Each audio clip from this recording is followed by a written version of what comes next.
Hey y'all, good morning and welcome to Daddy's Right Here Live. I'm your host as always, Sabir Aleem. It is a beautiful day today, right? I love rainy days. And today is one of those days. It's rainy. I'm sitting here looking outside, from my living room. I can see out the patio and it's just beautiful, man. Just watching, the birds, the ducks out there, just they having a wonderful time splashing around in the water. But it's very serene for me. It's very peaceful for me on rainy days. So that song, like rainy days and Mondays always get me down. Nah, I love rainy days. I'm the kind of guy who actually likes to walk and hold hands walking in the rain.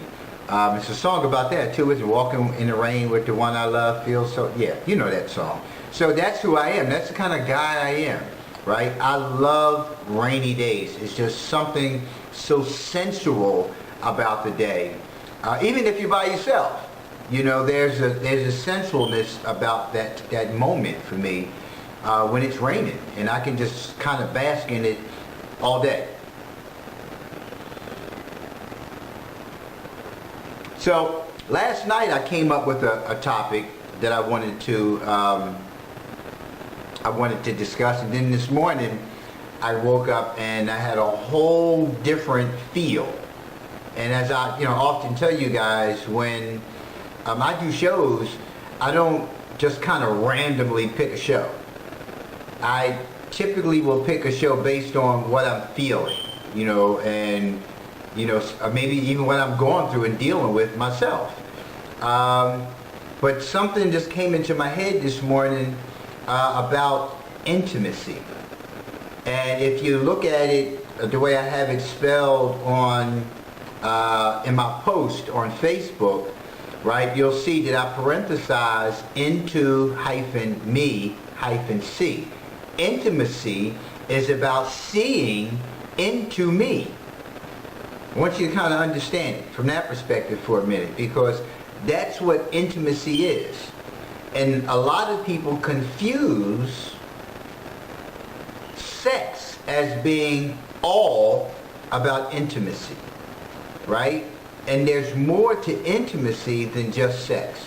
So if you think that that's your only intimate moment with your partner, then that's a great part of the problem. It's a great part of the problem, because that means that you have developed a condition to feel that you're being intimate only if someone is touching you, right? It's only if someone is engaging with you sexually. Now, if you take away touch, if I don't touch you at all, how am I being intimate with you? Huh? Do you think I'm even being intimate with you? So what we're going to do today is, there's an article that I found online.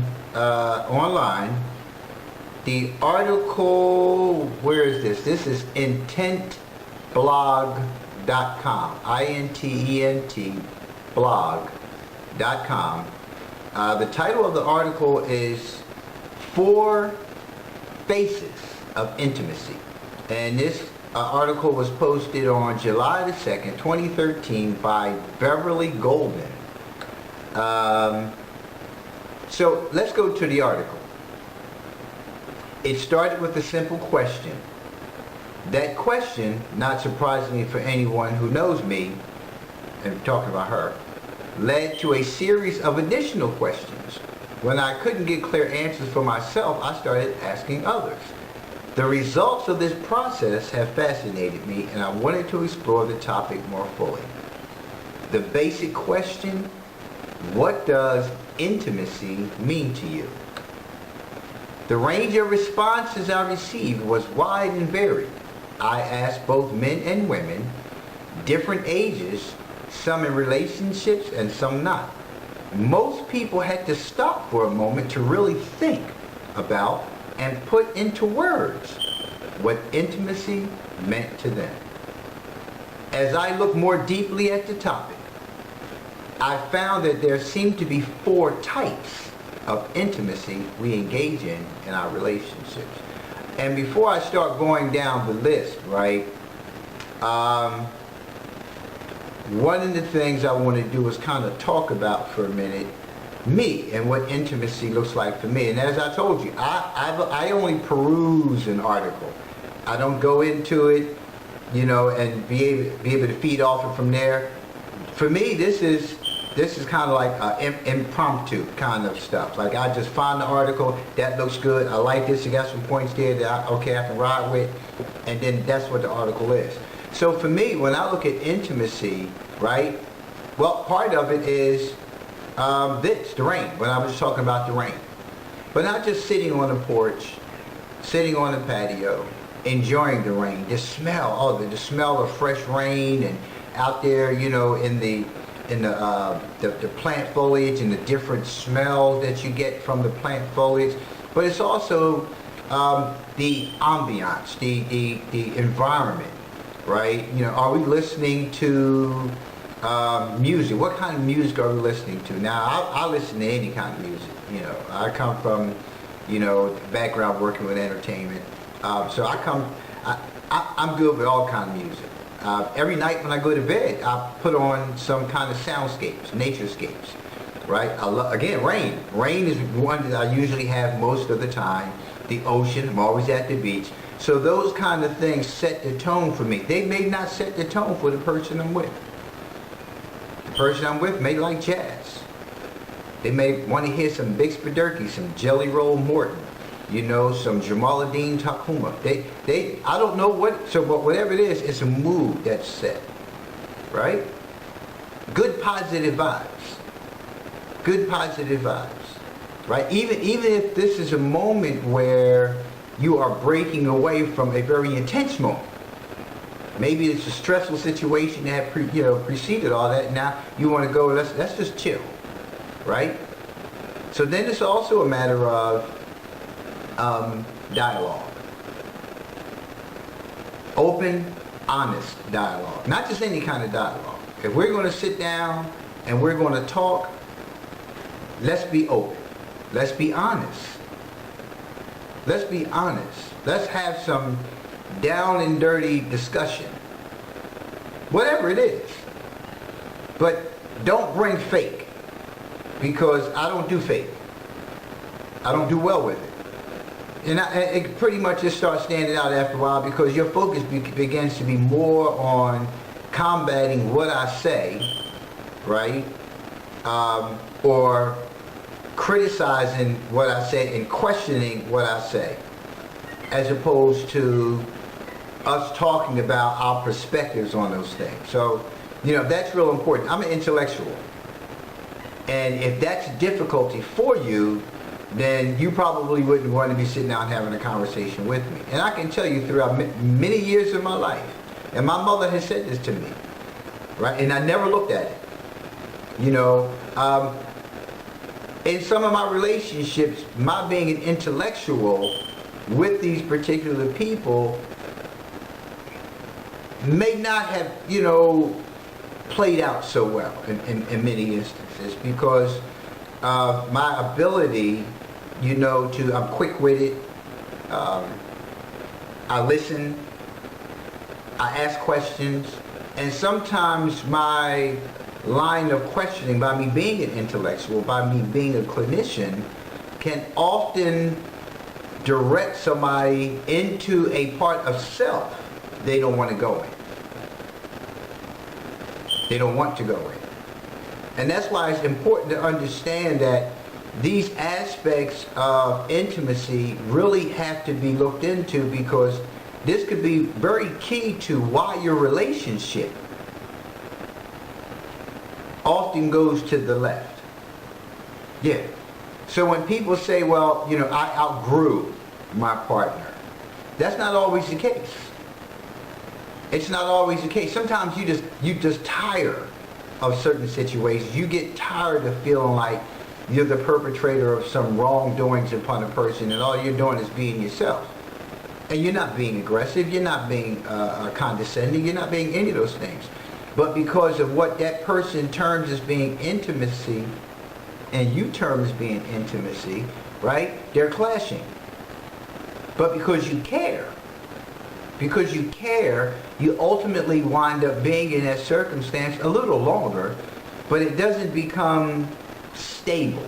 It's always high conflict, and that's not good.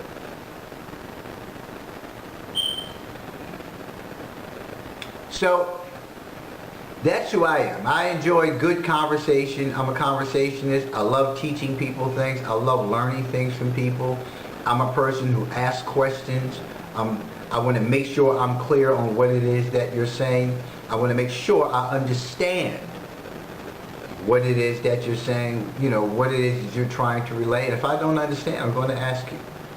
Because sometimes people will speak in a very general and, you know, ambiguous sense. And my mindset is always on resolve, seeking resolution for things. And if there's things that are, you know, posing as barriers to your continued success in, you know, personal development, well, I always feel like my role is to move you in a direction of change. I'm not trying to be your counselor, but that's who I am. That's the person. I'm always seeking resolve for myself. So I wouldn't want you to just sit in some stuff you don't need to sit in. So I'll offer some suggestions on things.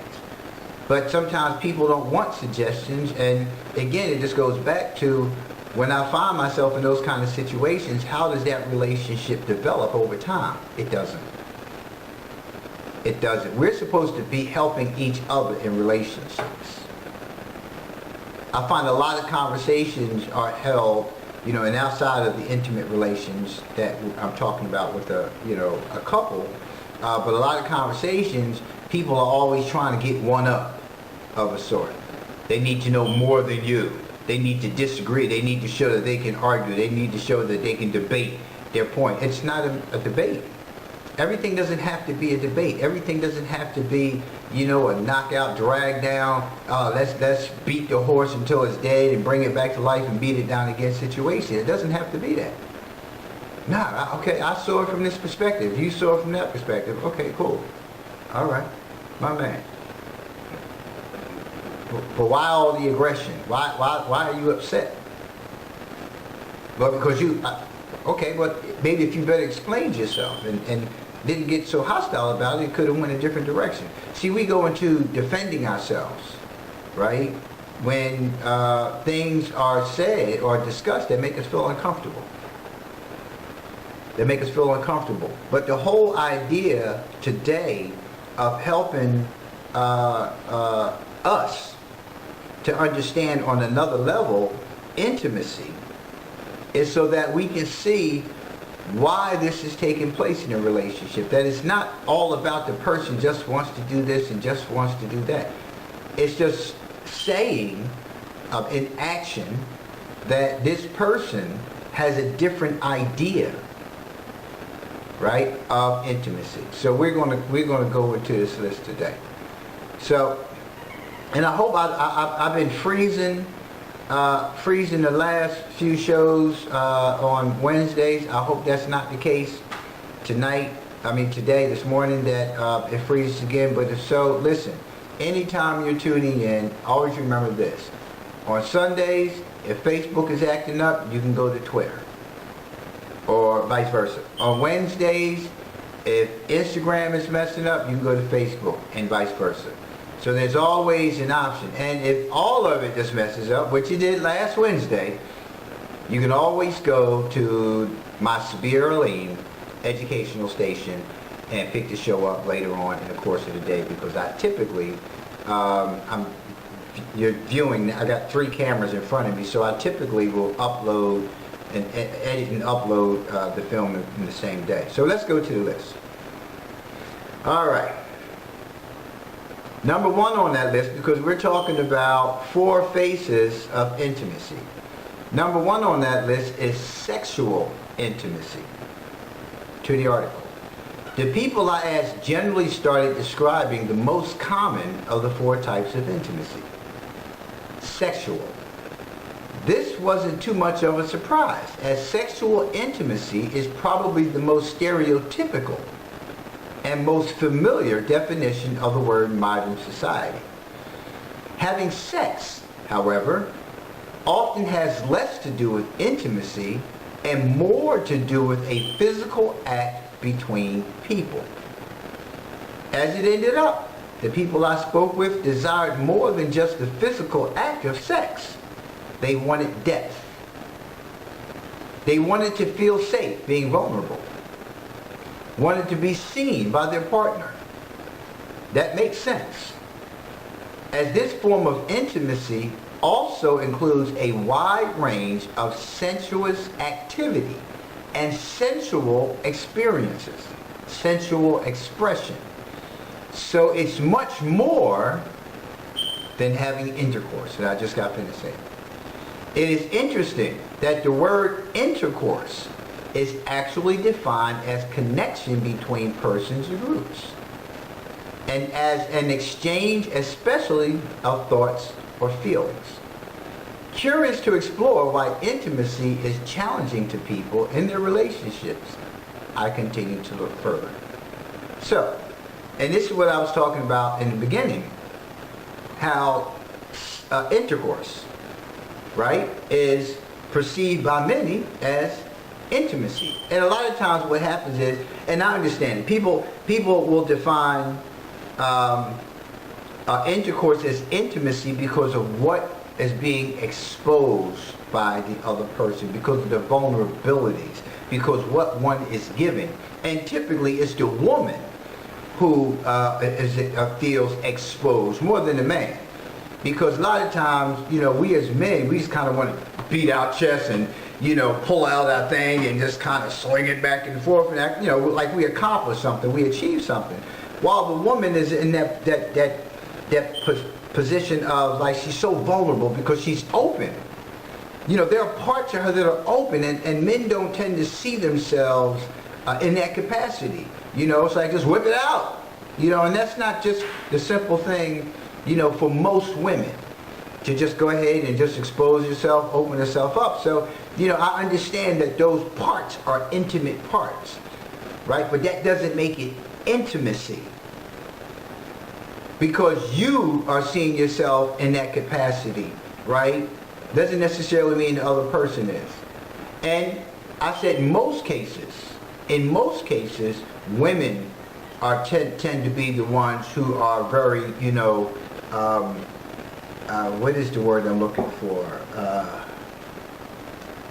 I can't think of the word, but, they're more protective of their bodies, their selves, especially vagina, right? But men, can also be modest, in that respect as well. So we have to look at it from, both sides of the fence, but also understand that women and men think differently about themselves. And maybe that's a discussion that you want to have at some point regarding how you see, right, intercourse. What is intercourse for you? Because for me, intercourse also involves a connecting of the spirit, right, which is not part of this article, but when a man is entering into you, he's entering into your spirit. When I enter into a woman, I'm entering into her spirit. She's entering into mine. She's entering into mine as well. So there's that connection, right? But right now, I don't want to get too far away from the article, because the article's making some very valid points. But sexual intimacy, right, is not something that you want to necessarily latch on to as being the do-all, tell-all, say-all about intimacy in your relationship. So let's go to number 2 on that list. Emotional intimacy. Now,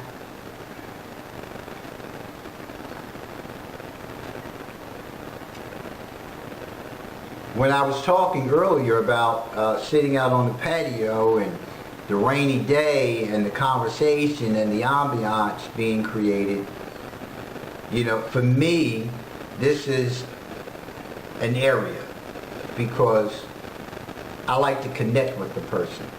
Even though I'm an intellectual, I'm a very affectionate person. I'm a very sensitive person. I'm a very loving and caring person. So much so, I had to confront myself on my codependency. Yeah, I had to establish a boundary because throughout most of my life, right, codependency has been an issue. And it's only until recently that I learned that about myself. So it's important to understand that aspect of what I was just talking about, because the connection when you're with someone goes beyond the intercourse, and after the intercourse, what do you have? So let's go here to the article. Emotional intimacy occurs when two people feel comfortable sharing their feelings with each other, or we're able to empathize with the feelings of another person. That connection. The goal of emotional intimacy is to be aware of and understand another person's internal experience. My guess is that women have an easier time with this, but I like to believe that men too are becoming more comfortable experiencing emotional intimacy. Emotional intimacy is a healthy part of the exchange in all relationships, whether female or male. But not everyone is comfortable with it. And stop there for a minute. And again, I was just saying that. You know, when we looked at the sexual intimacy, and I talked about men exposing themselves and women exposing themselves and the vulnerabilities there, right? It also ties into this part as well. Because the way males are groomed to get it done. Take it on the chin, keep it moving, don't be having no emotional nothing. Take your emotions out of it, just go ahead. Yeah. But, again, the role of the woman is typically as such, whereas the woman will draw forth from the man his emotions about things. And for all men, it's not a comfortable place to be. And that's what I was just talking about earlier. Because when a person is not comfortable there, and they find ways to divert attention from that area that you're talking about, and you don't bite, then they snap. And I don't mean like go off kind of snap. I mean, then it's like, okay, I'm telling you in the nicest of ways I won't talk about it. Oh, I just told you directly. I really don't want to talk about it. But the woman wants to continue to pursue. Say, well, babe, what is it? I don't want to talk about it. Then it turns into something else. Now already the mood has changed. Not because you're pressing now, but because you brought forth that emotion. See, this is taking it to another level now. And this is where a lot of relationships, I can tell you, have failed. Because of this aspect here. Because they can't deal with the emotional aspects of a lot of things because there's too much unresolved they have. It's been my experience in marriages that, you know, there's been too much unresolved within those relationships prior to the relationship, that the emotional detachment caused conflict. See, if you can't connect with one another emotionally, that means that there is a lack of trust in that person. That means if you don't trust me, that means you don't feel safe with me. Therefore you're not going to give me much of anything. Then it just begs the question, why are you in this relationship then? Why are you really in this relationship? And a lot of times people will just say, well, because I love her. Okay, but how are you going to get through this? How How are you going to work through these difficulties? How are you going to get this person to buy into the need to address this? And I know some of you are probably saying, well, just leave it alone. It'll get better on its own. No, it won't. Believe what I tell you. I know from experience, when things present in your relationship where there is an emotional disconnect, that's it for your relationship. You won't be able to go any further, because what you'll continue to do is tip-tap-toe around that issue. You would try every way, shape, form, and fashion to avoid that issue. But what you'll later find out is that that's not the only issue. That the issue is not what was brought up. The issue is not the trauma that you brought forth. The issue is many other situations that have tied into that. This person does not have the ability to connect with any emotion other than maybe anger. Not saying they don't love you, not saying you don't see them, and people get confused here. Because I laugh and joke and I do all these other things and we have all kind of fun, doesn't mean that I'm not emotionally detached. As long as I'm having fun, which is part of the human being's design, the human being always wants to have fun. The human being always wants to feel good. But just because you see these other facets of me, you make the assumption that I am emotionally mature. And that's not the case. It isn't. You don't find out about a person's emotional deficits until you get involved.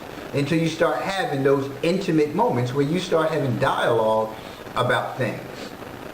You ever have a conversation with somebody and they never talk about themselves in the sense of who they really are? They talk about themselves in the sense of who they want you to believe that they are? Think about it for a minute.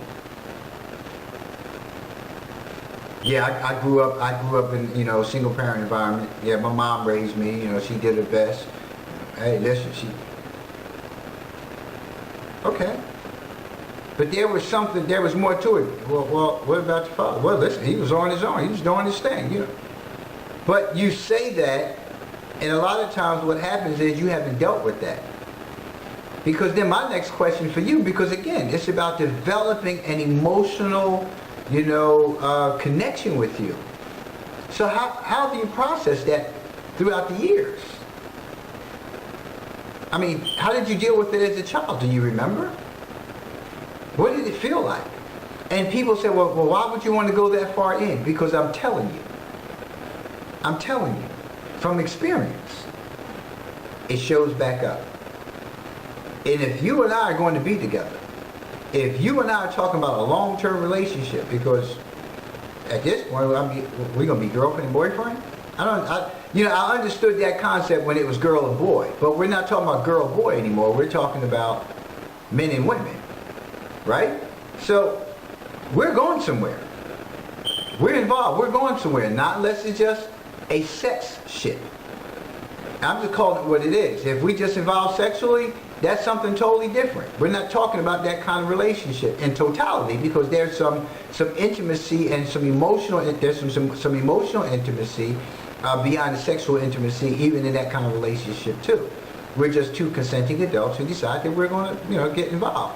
But I'm talking about relationship in terms of with an intent to marry, with an intent to be with this person. So when you start looking at how these things play out, if a person has had some difficulty, childhood trauma, because parental separation is trauma, that's going to play out later. It's going to play out in many different ways. But if you don't want me to know that about you, my question then would become, why is it a secret? Why is that a secret? Why should I have to keep dealing with this that you don't want to deal with, and you keep lashing out at me because certain things present in our relationship that remind you of these circumstances? Why should I continue to deal with it? Listen, folks, I need to be real here. I have been through 4 marriages. I have seen firsthand every aspect, every dimension you can possibly think of relationships. I have tried in every conceivable way to bring resolve to every situation that has ever happened in any of my marriages. Every last one of them. Listen to what I'm telling you. It's a terrible thing to be in a circumstance for years, and being unhappy. I'm telling you. I'm starting to sweat. I don't know why. Well, I think I'm drinking this coffee too. It's a terrible thing. And you don't want that to be the case. You don't want to be in a situation where, here you are, you just spent 15 years of your life, 10 years of your life with this person, and here you are starting over. I've done it already for you. I've done it. I've started over too many times. More times than I care to admit to. I'm not doing it anymore. So I made a conscious decision over the last 2 years that I need to delve more into understanding Sabir and why Sabir has made the decisions that he has made. I looked at each and every one of these marriages. I look at all of the interactions. I see all of the outcomes. I look into my own core. I look at the other person and see why these things continue to happen. Look at all of these things, man. These shows are important. If you are looking to bring resolve within yourself, if you are looking to truly be happy, you got to really start looking at yourself. It says here, emotional intimacy is a healthy part of the exchange in all relationships. Again, I did a show on unhealthy conditions in relationships. Is it healthy for you to not be able to sit down and have a heartfelt discussion? Heartfelt, emotional, not intellectual. Emotional. Emotional ties into your history. Emotional ties into your past. Emotional ties into your trauma. Emotional ties into your unresolved. You're in a relationship with me. I get all of this stuff when we marry. All this stuff belongs to me when we marry. Why would you not want to bring some resolve to some of these things? Why would you not want to put these things out so we can work on them together? Because what it also does is it also encourages and motivates your partner to do the same.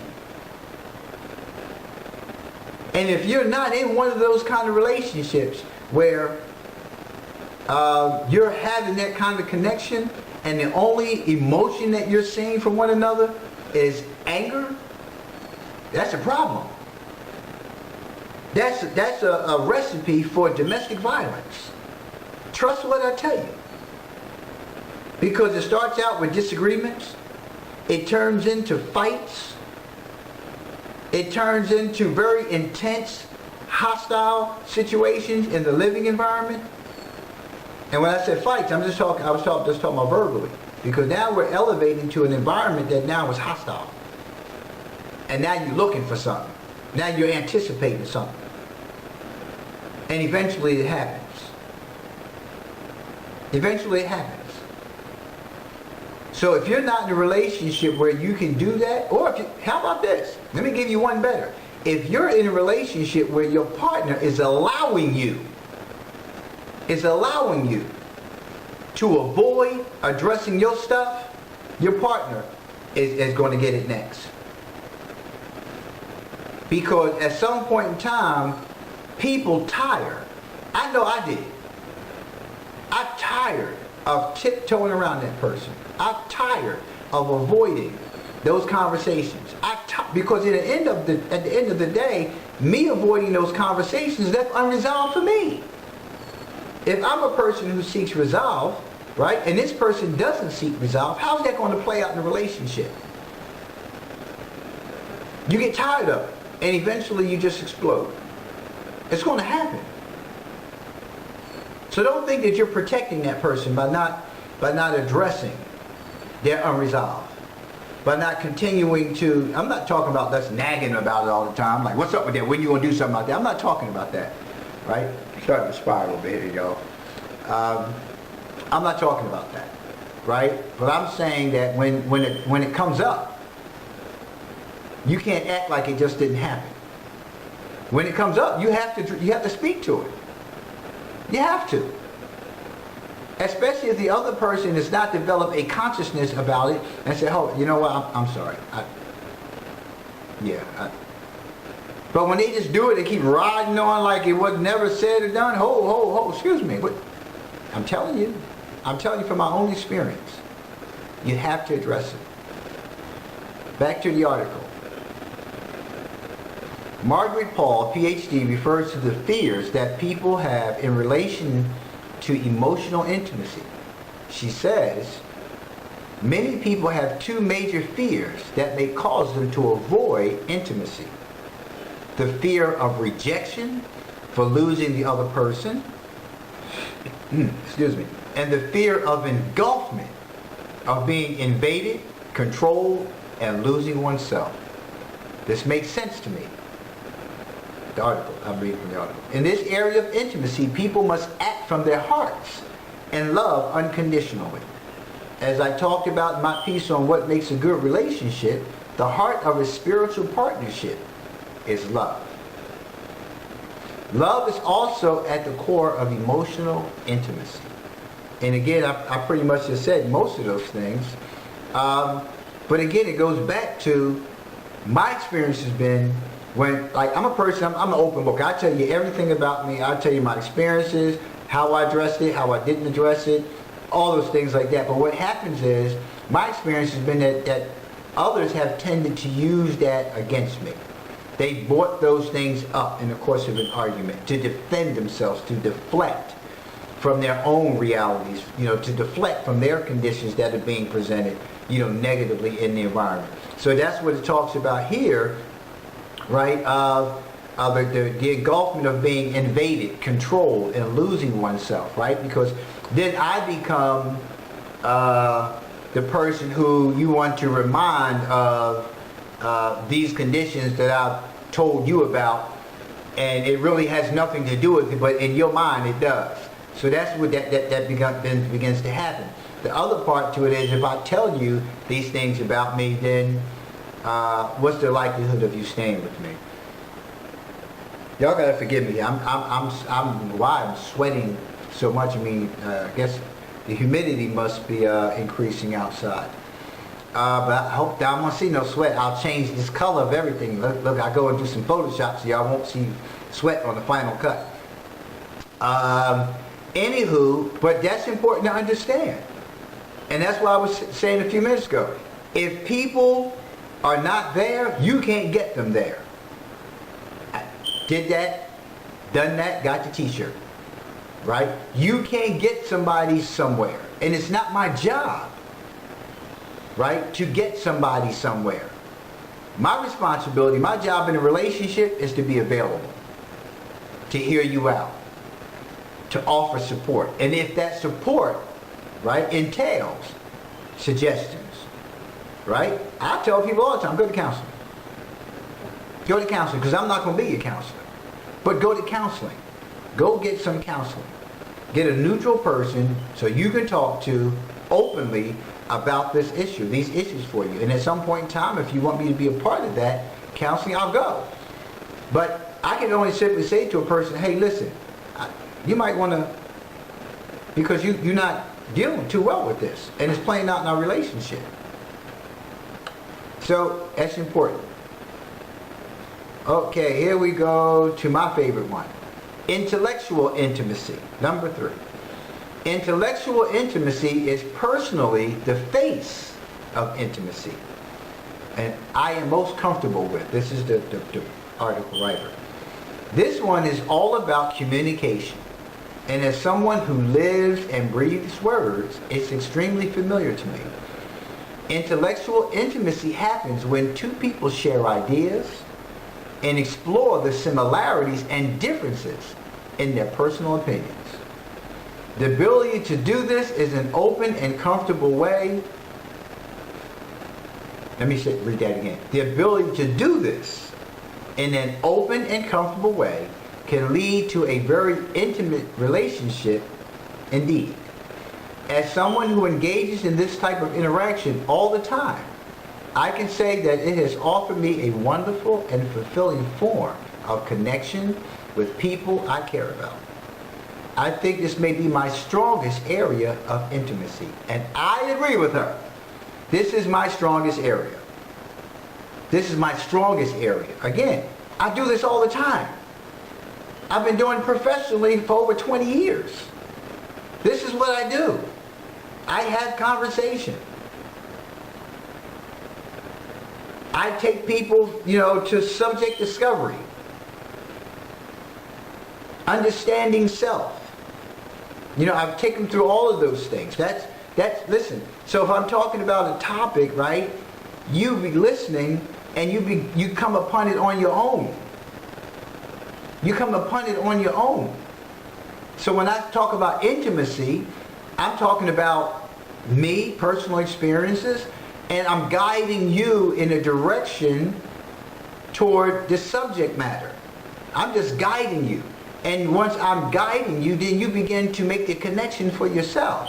Like, wow, yeah, I remember that. Okay, yeah, I can identify with that. And that's what I do. Listen, I do it every single day. Listen, I get paid to do it. I get paid to do it. That's what I'm paid to do. But that's what I've done all my life. Well, not all of it, but that's what I do. I'm great at communication. I'm great at problem solving. I have great listening skills. And when I so many times I've been in arguments with my partner, whoever she is at the time, and you don't never let me hold on. When in conversation, right, running down the laundry list of issues, that's not fair fighting, for lack of a better term. And I'm going to do a show on that as well. But what tends to happen is, and this is a diversionary tactic, that when getting into arguments, people start running down a whole laundry list of everything, not because they want to divert from what you're talking about. Oh, but you did this. Remember on January 6, 2005, when this is 2018. Yeah, but so what? And it gets totally away from the topic, but that's done intentionally to divert from. So I'm always, wait a minute, can we talk about this? See, you cut me off. No, I'm asking you, listen, I'm telling you, I've been in these situations. They're diversionary tactics to avoid accountability and for them to take a look into themselves as to what's happening right now.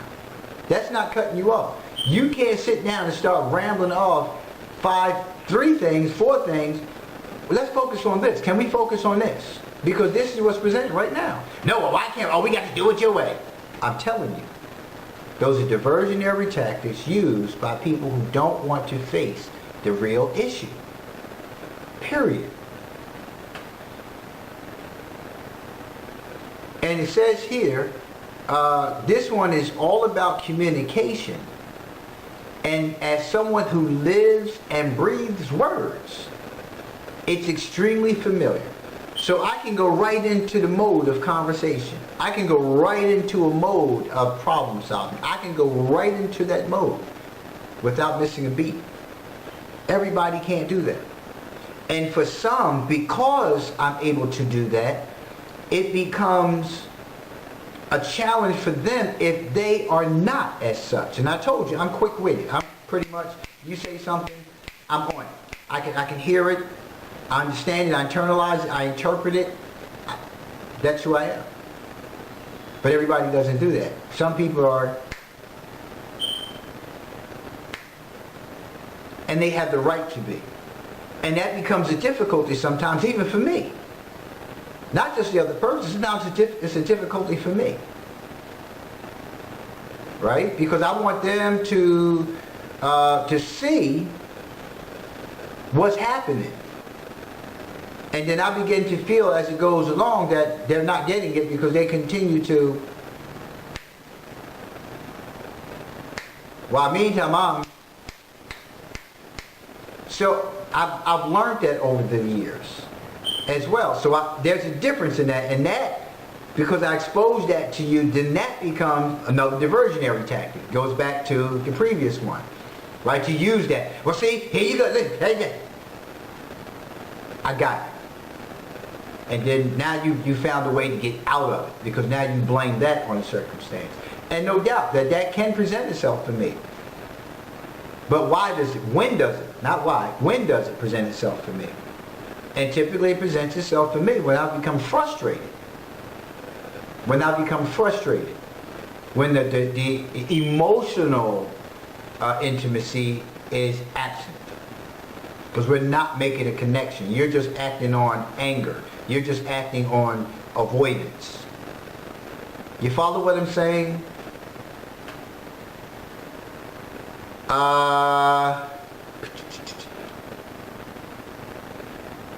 And intellectual intimacy happens when two people share ideas and explore the similarities and differences. And differences. The differences, when you start exploring that, is when most of the problems come up. But that's part of attachment as well. When you look at familiarity and how you're attracted to people, it usually begins in this area here. See, let me tell you this. And I want you to listen to me very, very clearly. Relationships are typically formed in environments where people see each other on a regular basis. For instance, in the workplace. Right? What typically happens in the workplace is this. You see this person all the time. Y'all speak. Y'all may have a casual interaction. Y'all may not bust it up and nothing like that, but y'all may have some kind of interaction. This person may be the administrator and having a conversation with you. This person may be one of the workers and y'all just having a conversation. But the conversation poses as no threat. There's no threat to this conversation. So over a period of time, you're familiar with that person. Over time, you feel some level of safety with that person because it's not a harmful circumstance. So you begin to become attracted to them in some capacity because you can talk to them. I'm telling you, this is what happens in workplace environments. It happens in workplace environments, it happens in school, it happens in any environment where people spend an insurmountable amount of time with each other. Remember that your family member spends more time in the workplace than they do with you. They work 40 hours a week. How many hours a week do you have with your partner? Think about it. So here I am. You see me every day. Well, 5 days a week, you see me. From 9 to 5, you see me. And we're always interacting in some capacity. I'm a good dude. I'm an intellectual. I pretty much know my job. You might see that, ask questions. It's just nothing at all to it. Nothing to it. But there's a level of comfort that in that relationship that you don't even have at home. And it's a variety of reasons why you don't have that at home. Which is why it's so important that every moment you have with your partner should be investment. Investment into every aspect of that person. There has to be investment. Every moment. Because if not, you create an opportunity for someone else. I don't care how long you've been with a person. When you're not spending enough time in your own relationship and you're addressing these areas of intimacy, these 4 areas, and you're addressing those 4 areas, that you're making sure your relationship is fed. I'm not just talking about having sex. You have to feed your relationship. You have to strengthen your relationship. You have to do everything necessary to make sure it stays yours. And a lot of people are not doing that. You think that you let me hit it every now and then. That's it. No. No. So that's how relationships are formed. Look at the statistics. They'll tell you how many relationships are formed in the workplace and formed in school. How many of y'all send your kids to college and they come home with a partner? Like, y'all get married. What? Yeah, we're going to go to Lincoln University. We're going to go to the master's program. And after that, we're going to go ahead and we're going to move. We're going to get married just before we get, and What? Oh yeah, I met so-and-so at work. Oh, well, you know what? And I used to always tell you, y'all look good together. Because y'all always interacted together safely. It happens. Because there's a safe interaction, and people begin to perceive that, differently. They do. So that's that intellectual part, right? And for people who are attracted to intellectuals, it's like, and I can tell you, because I'm an intellectual, because I'm a good conversationist, many of my relationships start in that capacity because I have conversation. I'll be like, what's up, girl? Now, hey, what's going on? People see me. And listen, in the workplace. In the workplace. They'll see the kind of work I do. My first wife, her and I worked together on some projects. I was an artist. I was, I was a DJ. I did soundboard mixing and all that stuff. And that's how her and I met. Second wife, heard me speak at a few things. Third wife, saw me in the workplace. Fourth wife, saw me in the workplace. So, and all not just because I'm a halfway, decent looking guy, but because I am smart, because I am confident, because I am a good communicator, because I am those things, because I am a caring person, because I conduct myself in that manner. Anybody who's ever worked with me may have hated my guts, but appreciated, right, what they learned. Because I've been always about my business. I'm going to make sure this is right. And you have to make sure. I'm going to make sure you know to make sure that it's right.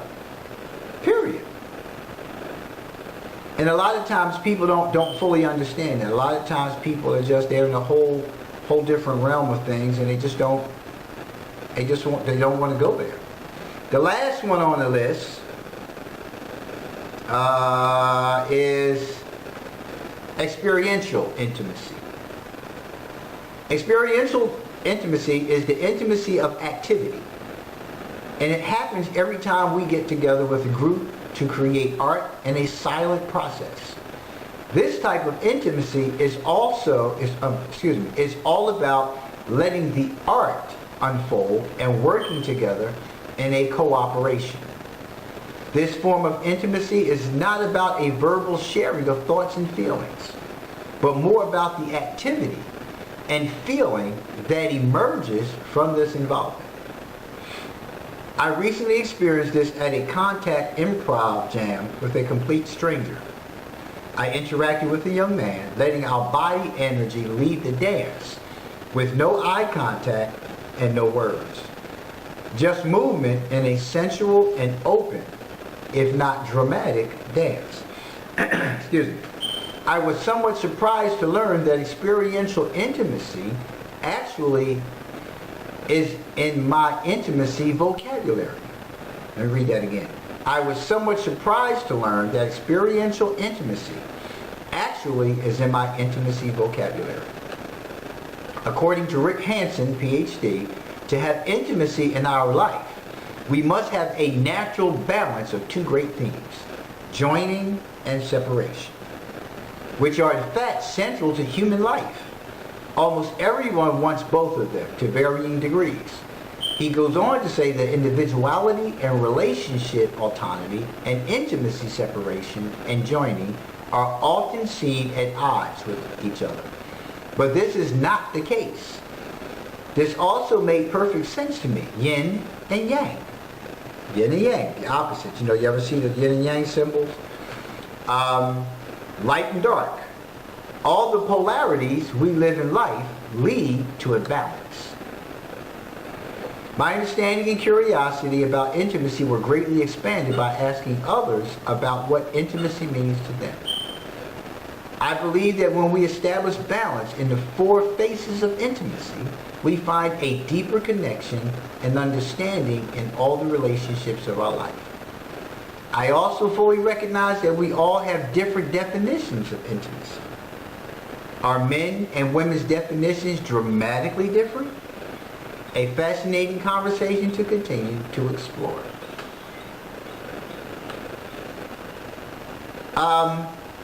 And again, when it talks about here, about the joining and separation, the yin and the yang, right? And the doctor was talking about that separation and joining and individuality and relationship and autonomy and intimacy are often at odds. it shouldn't be. There's no need to be. And I always tell people, when you're in a relationship, you maintain your individuality. Well, you should. And some people don't know how to retain their individuality once entering into a relationship. They begin to feel like they have to give of their self to the capacity that they lose their self. And you don't have to lose yourself in your relationship. It's nothing wrong with basking in the beauty of the relationship that you're in. There's nothing wrong with that. But you don't lose yourself.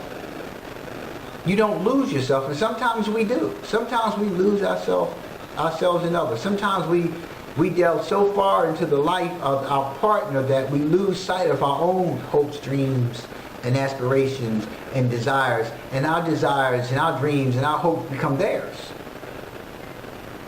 But that goes to that separation and attachment, the joining and the separation, because you have to be able to be one, but also maintain a boundary, a line of separation, where you understand that I'm still an individual.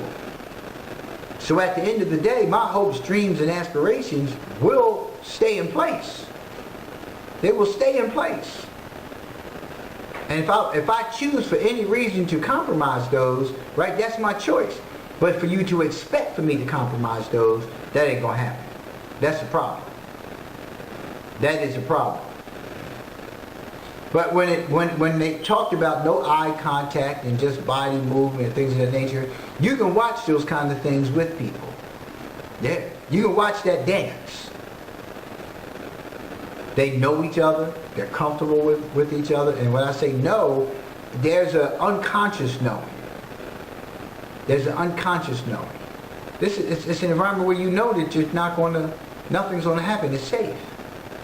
And you see that in the workplace. Going back to the workplace. Going back to being together in an environment outside of your personal relationship at home. Right? You begin to connect and do things timely, and you sit back like, we got that done. Yeah, woo, thanks. And then you sit back and you like, at home I can't even do this. And that's what makes that other person attractive. It really does. That's exactly what makes that other person attractive. And again, it's not to say that you want that person. It is saying that this person has made a connection with you, right? They have danced with you in this form here, this experiential thing, because you're involved in daily activities with one another. You may not your eyes may never reach theirs, ever. But from a distance you see them, right? Because you're with somebody, so you don't want to be sitting there and gazing up at them, but you sit from a distance, you look at them and say, wow, I wish my wife could be like that. I wish my husband could be like that. I wish we could have that kind of relationship. Now again, you don't want that other person. But what happens is, this is where it happens over time, it's a moment where you and that person do connect. And in that moment, that's when things happen.